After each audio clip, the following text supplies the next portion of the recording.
Today on Ian vs. Daddybones, we're talking WWE Superstars Series 2. Oh boy, kids, we're gonna have fun today. Yay! Hey! Alright! How is everyone doing tonight? We are back! Welcome to Ian vs. Daddybones. I want to thank everybody for tuning into the show today. As always, head to the YouTube channel, Ian vs. Daddybones. Click that subscribe button, smash that like, hit that bell notification so you can be front and center whenever the latest episode of Ian vs. Daddybones is ready to drop. I want to give a high five and a shout out to all the Patreon subscribers. If you want to get your name in the credits of the show and you want access to bonus content, throw me a buck, Chuck. Head over to Patreon, Ian vs. Daddybones. And if you want to buy a dope-ass t-shirt like this one, head to the storefront here, Ian vs. Daddybones, and get all that dope shit off my t-shirt store. And you can get baby onesies and fucking hoodies and shit and friggin' aprons for cooking on the grill. And it's going to be dope, so just give me your money. But today, we're going to pick up where we left off last week when I talked about WWE Superstars Series 1. And I'm going to come clean with y'all. When I did last week's episode, it was actually Thanksgiving night. So after like multiple rounds of dinner plates, pie, dessert, I was completely exhausted. So I just want to apologize if my bouncing around and rambling was all over the place with the last episode. I was super excited. I had so much knowledge to drop. But at the same time, looking back over the editing of the episode, I realize now I was kind of all over the place with that shit, so I apologize for that. But to be honest with you, I had to get through the last episode to get to this episode. This is the one I really wanted to talk about. Because the first wave of the WWE Superstars line, like I said, it was a mismatch, it was a hodgepodge, it was a little Hulk Hogan, it was a little Ric Flair, it was a little Honky Tonk Man, and a Bray Wyatt figure that didn't exactly fit the line, especially when it hit stores and it was warming the pegs at the same time the guy got fired. Like, how the fuck are you going to release an action figure when you just fired a guy? Like, that, nobody's going to want to buy that, especially when it was in that stupid costume that he was wearing for that promo he did once and never seen it again. But this episode on the show, I'm really geeked out. I'm really excited because all four figures in this series are absolutely incredible. Two of the figures I've had for a bit now. The other two figures, the ScottHall and the KevinNash, if you paid attention to my TikToks, I got these guys in the mail about a week and a half ago, and I was super dope and geeked out and excited when these fuckers showed up, and honestly, I can't wait to open these guys up today on the show. So, we're going to start off with the two figures that I did open, and I was able to acquire quicker than I thought, because there's some figures in this wave that I thought people were going to go apeshit for. And honestly, some of these figures I haven't seen in stores. Like basically, the Shawnmichaels figure in the back, I have not seen in the wild. I was lucky to find him on the right day when he was in stock at Walmart. So I was able to get him for the retail price of $20. So I ordered that Shawnmichaels on a Friday, and I believe he arrived on a Tuesday. So overall, it was good timing, and I got one of the figures that I thought was going to be hard to hunt down. So we're going to start off with the Shawnmichaels figure in the line. Now, this Shawnmichaels figure, after doing some research, I'm calling the 93-94 Shawn. Because it's kind of hard to pinpoint exactly what Shawnmichaels this is. However, you have to take certain things into consideration when it comes to Shawnmichaels figures, especially this figure and how it's portrayed. Like, for example, he's wearing the white gear, but if you notice, he's got the Zubaz print on his gear, but he does not have the hearts. He does not have the broken hearts on his gear, so he's not full 94 Shawn.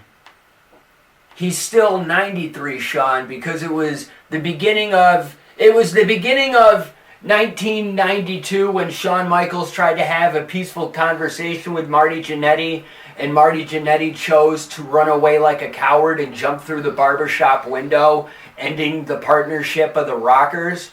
So ever since Marty Jannetty abandoned his team, Shawn Michaels was left all alone to seek his fortune and fame. So Shawn Michaels switched up his look, and he started rocking what would become the Heartbreak Kid look. But his original gear, he had the Zubaz print, which was made famous by the Road Warriors wearing Zubaz all the fucking time, that all the other wrestlers in the locker room were like, "Hey brother, I need to get me some of that Zubaz." So they all geared up and were rocking Zubaz and fanny packs and shit, and it was good times. They kept their drugs in the fanny packs, and it was awesome. But anyway, Shawn Michaels, he's in the white gear. He doesn't exactly have the hearts on his tights yet. He's got the basic ass Zubaz print, which is more along the 92 going into 93 look of Shawn Michaels. Now, there were prototypes of this figure and images that leaked on the internet, because the back of his vest says, "I am too sexy for this crowd." That's what it says on the back of the vest. So that's what they offered at retail. However, I've seen prototypes where the back of the vest had like the lady's eyeshadow eyes in the lips. So it had like the lady's face on the back of the jacket. And I honestly believe I saw a second prototype where it says Shawn Michaels has left the building. But I don't know if there's a Chase variant that's available that has a different vest print on the back. But as of right now, the only one I've seen is the "I'm too sexy for this crowd." Now, like the Hulk Hogan figure, this Shawn Michaels, he does have removable sunglasses, which I think is pretty dope. The fact that they made this tiny pair of fucking sunglasses that actually fit his face, stay in place, pretty neat. But basically the real treasure of this figure is what he's rocking around his waist, and this is where it rolls into 1994, in my honest opinion. He's wearing the blue strap Intercontinental Championship.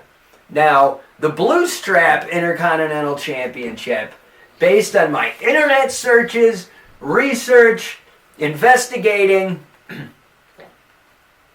the blue strap Intercontinental title was really only used during the build-up and the hype of the WrestleMania 10 ladder match between Shawn Michaels and Razor Ramon. There are promotional images and pictures of Shawn Michaels wearing red attire, and he's holding the blue strap Intercontinental title. Now,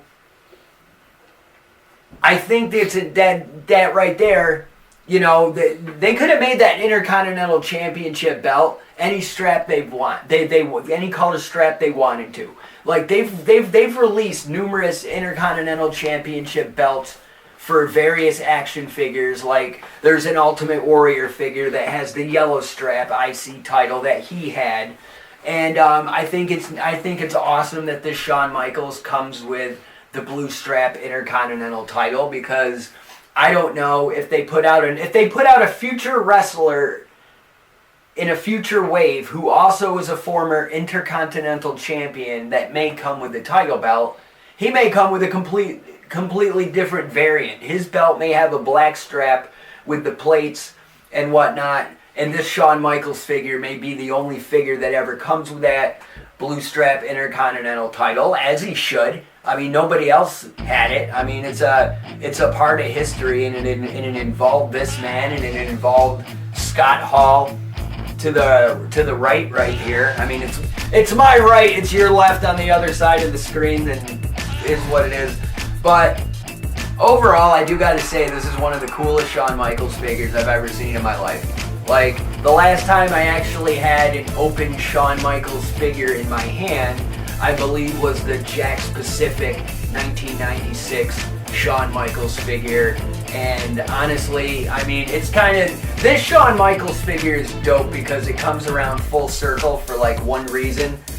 Because the Masters of the Universe body has been ripped off by numerous companies over the years for like official knockoff brands, bootlegs, and Remco is most famous for jacking this type of body for action figures, and Remco had the AWA Wrestling Superstars and that line in the 80s. So basically, when Shawn Michaels was still young and green, paying his dues and starting his wrestling career, when he and Marty Jannetty, when he and that coward Marty Jannetty first formed the Midnight Rockers, they were fortunate enough to have action figures made for the first time. So Shawn Michaels' very first action figure ever was in the Remco line for the AWA figures, which was the same exact scale that this figure is. And again, it goes back to me growing up playing with Masters of the Universe, and the fact that my WWF LJN Wrestling Superstars figures were never in scale with my Masters of the Universe, and I always hated that shit as a kid. So, the fact that I now have a 93, 94 Shawn Michaels that's fully compatible with everybody in Masters of the Universe Origins right now is pretty fucking sick, because I can reenact that time in Syracuse when Shawn Michaels got jumped by the Marines. I can now reenact it where Shawn Michaels starts running his mouth inside an Eternian pub and then gets jumped by 6 Masters of the Universe because he kept trying to run game and get in Tila's pants, and she wasn't having that because she's the captain of the guard and she don't play that shit, and Shawn Michaels found out the hard way that night. But moving on, the second figure that I also thought was going to be difficult to obtain is the Ultimate Warrior. Now, I gotta say, when it comes to wrestling, especially with my childhood and growing up in the 80s and the 90s, like, I was there when Hulkamania was running wild. I was there when the Ultimate Warrior showed up. Honestly, fun fact, well, not really fun fact, but basically to just timeline everything, Ultimate Warrior showed up in WWE in the end of 87, rolling into 88. So my dad used to be a volunteer fireman. So my dad would always have like station duty over at the fire station. So my dad would take me with him to the fire station so he could do a station detail, and he was always there for like 2 to 3 hours. So they had this conference room at the firehouse where they would have their meetings and shit, which was great because they had like this big like boardroom area with a table, but they had a bunch of TVs on like the AV stands on wheels, and so there were like multiple TVs. And there was like this kitchen area with like a soda fountain. So I have childhood memories of being at the fire station while my dad's doing station detail. I'm having all the access to all the fountain soda I wanted, unlimited soda. And for those like 2 to 3 hours that I was stuck in a firehouse with my dad, I was watching WWF Superstars. I was watching WWF Wrestling Challenge. I remember that's when I would watch Glow, because Gorgeous Ladies of Wrestling would either come on before or after the WWF programming, and depending on whether or not he had station detail on Saturday or Sunday would determine whether or not it was Glow or it was the NWA product that was airing on another channel after the WWF stuff was over with. So I remember the Ultimate Warrior when he first showed up in WWE, and by the time the Ultimate Warrior beat the Honky Tonk Man for the Intercontinental title at SummerSlam 88, my parents have already gotten divorced and shit, and I was living with my mom and whatnot. So it's like, yeah, I think back at the Ultimate Warrior first arriving in WWE, and that was the end of my parents' second marriage, and by the time he blew up and they put the Intercontinental belt with him, my mom was already dating my stepdad, because honestly, the first time I ever saw SummerSlam 88, my stepbrother Chris actually ordered the pay-per-view and taped it. So one of my first interactions with my stepbrother Chris was watching SummerSlam '88 for the first time, so that was pretty dope. But honestly, as a kid though, overall, I was the Hart Foundation Rockers kid. I wasn't all about Hulk Hogan and Hulkamania. I really didn't care about the Ultimate Warrior. You know what I mean? If anything, I wasn't a fan of Hogan and Warrior. I was more of a fan of who their opponents were. You know what I mean? I was a Roddy Piper guy. I was a Randy Savage guy. You know, I mean, when it came to tag teams, Hart Foundation and Rockers. But, you know, when Ultimate Warrior's feuding with Ravishing Rick Rude, I was the kid that was cheering for Ravishing Rick Rude because I didn't give a damn about Ultimate Warrior and whatnot. And but the one thing I could say, because I'm like sitting in front of the camera, I'm sitting in front of y'all, but I'm looking at the back of this figure right now. So the fact that I'm looking at the back of this figure makes it easy for me to pinpoint exactly what Ultimate Warrior this is. Now, as you can see, this Ultimate Warrior, he's got a yellow, purple, black color scheme. There's some red mixed in with it. But overall, I would say this is a 1996 Ultimate Warrior. And the reason it's a 1996 Ultimate Warrior is because the back of his duster has the Ultimate Warrior Chaos comic book cover to his issue number 1. That a funny story is when the Ultimate Warrior returned to WWE in 1996. This was when he showed up at WrestleMania 12, and Triple H did the job to the Ultimate Warrior in like 2 minutes. This was like the Ultimate Warrior's worst run ever.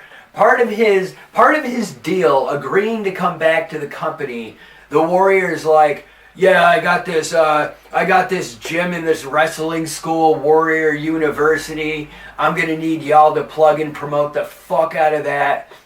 I got this new comic book coming out. So what I need you to do is I need you to buy all these issues of my comic book, and you can give them away with your magazines, and you can give them away with souvenir event programs at the live events and shit. So basically, WWE, in order to get the Warrior to come back for the shittiest run of his career, had to agree to a bunch of dumb requests and demands that the Ultimate Warrior wanted, including this comic book, which for the summer of 1996, whether you bought WWF magazine, WWF Raw magazine, sorry, it was 96, SmackDown wasn't a thing yet, the first issue of this comic book came polybagged with all the issues of the magazine, and that's the image that they're choosing to display on the back of his duster.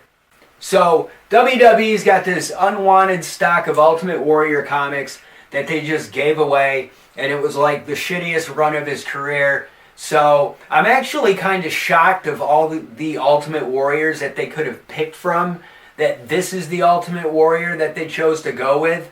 But overall, I do gotta say, you know, given the fact that, I mean, they're WWE Superstars. There's nothing on this packaging that says Masters of the Universe. But anybody who's been following these lines know they're fully compatible with each other. They have the same shareable, swappable parts.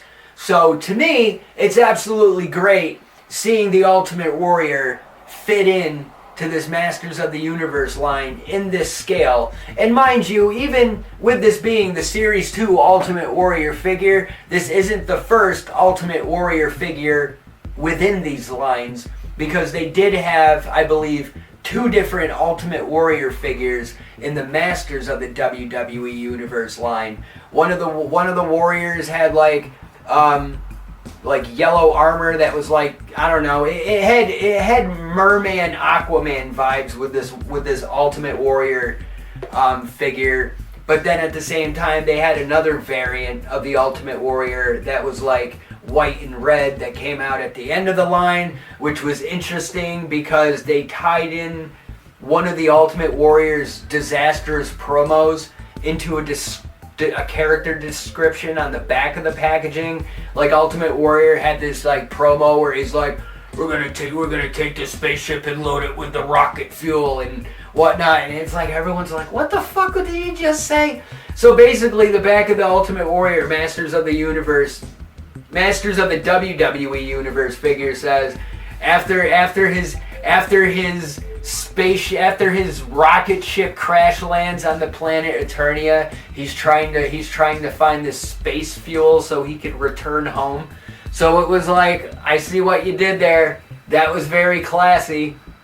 But yeah, this is a very colorful Ultimate Warrior figure. He fits into the line perfectly. And for those of you wondering right now, looking at the figure, if you notice, he is wearing a WWE Winged Eagle WWE Championship belt.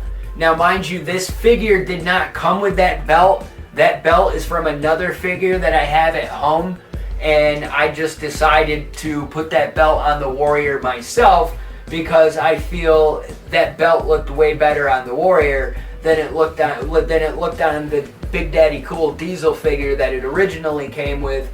But it's all good because I got a better KevinNash figure that looks way better than that Diesel figure, and this KevinNash comes with his own belt.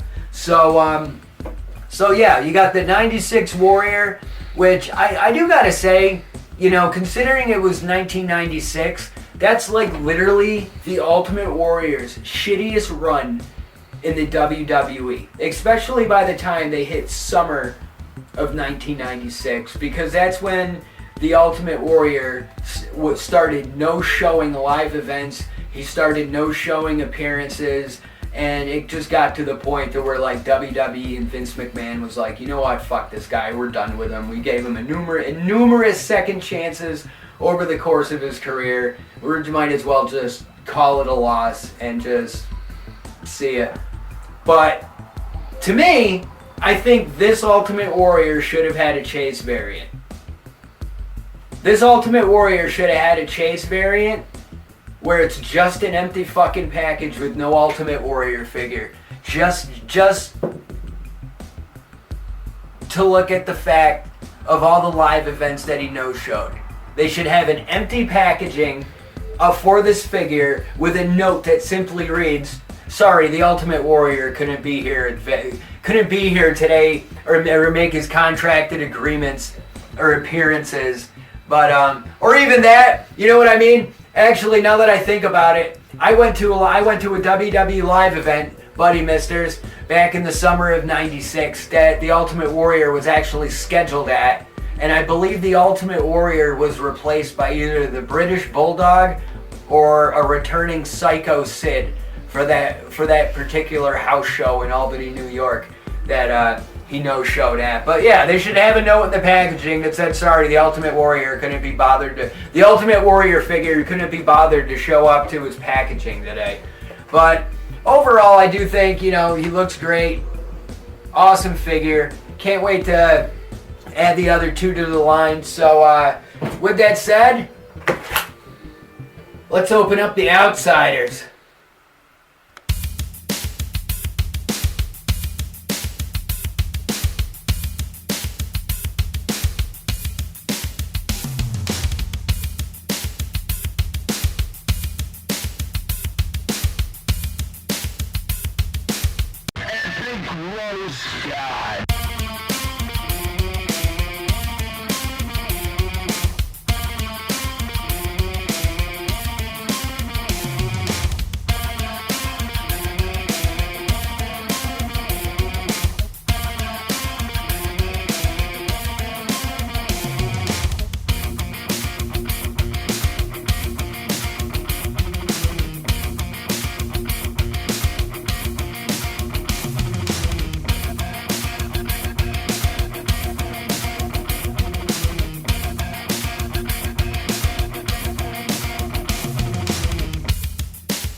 And we are back!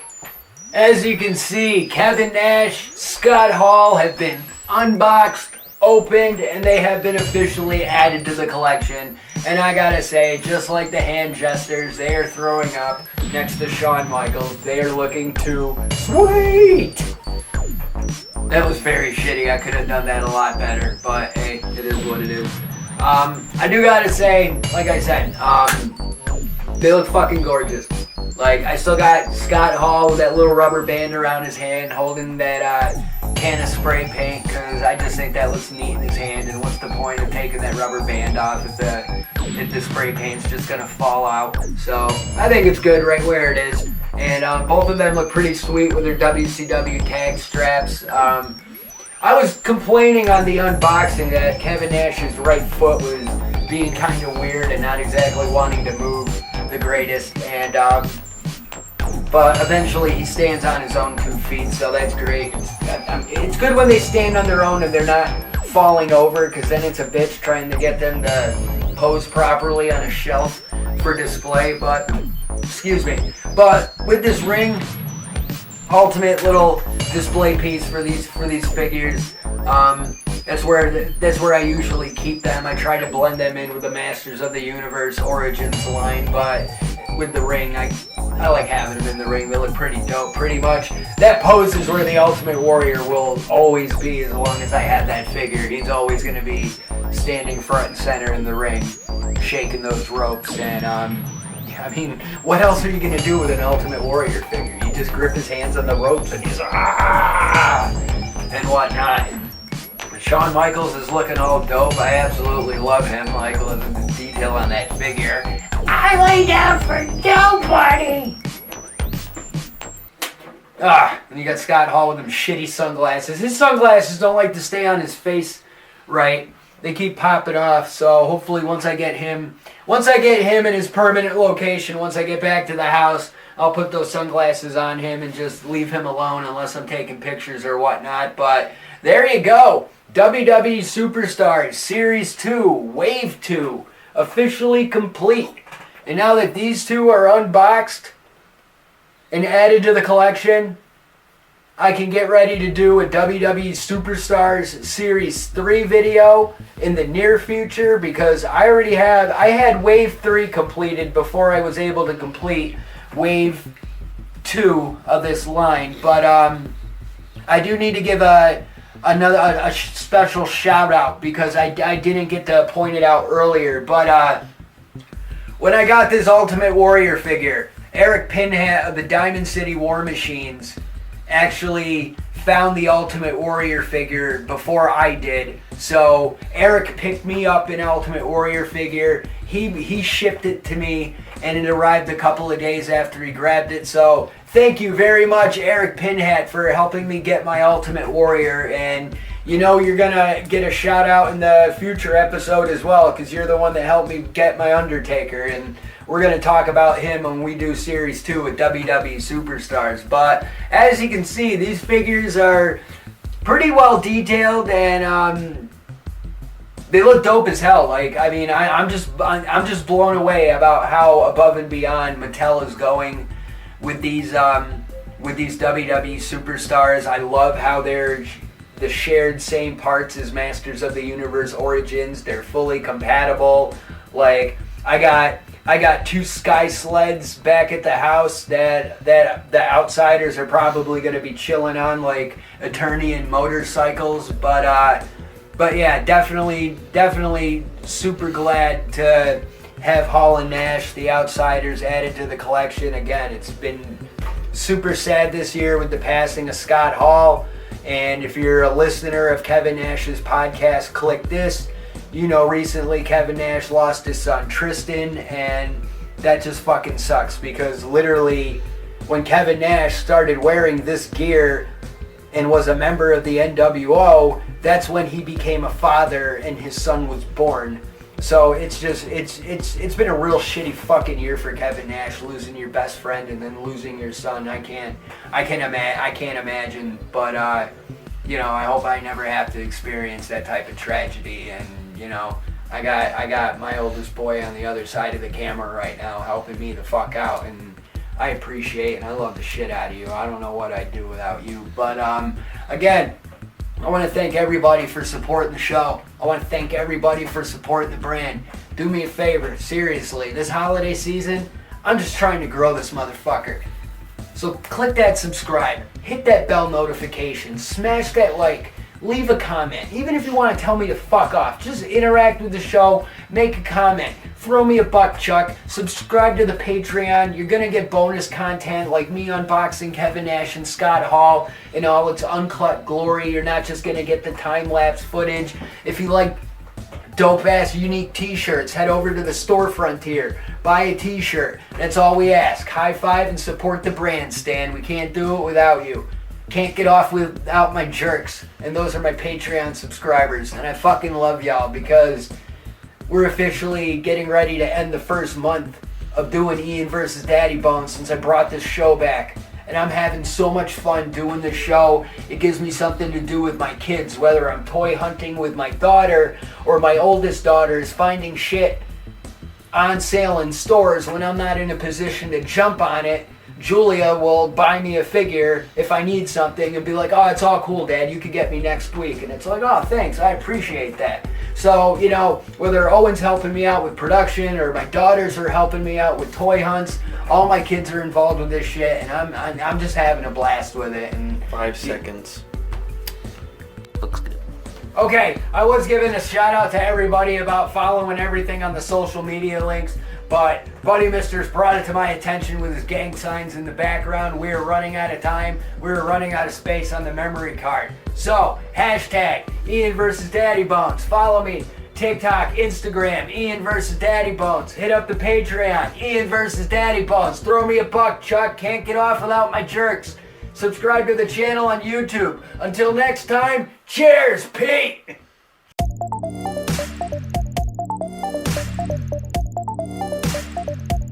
Epic roast guy.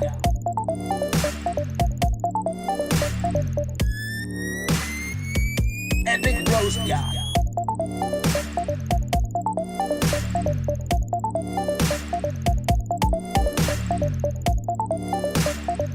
Meme Lord for real.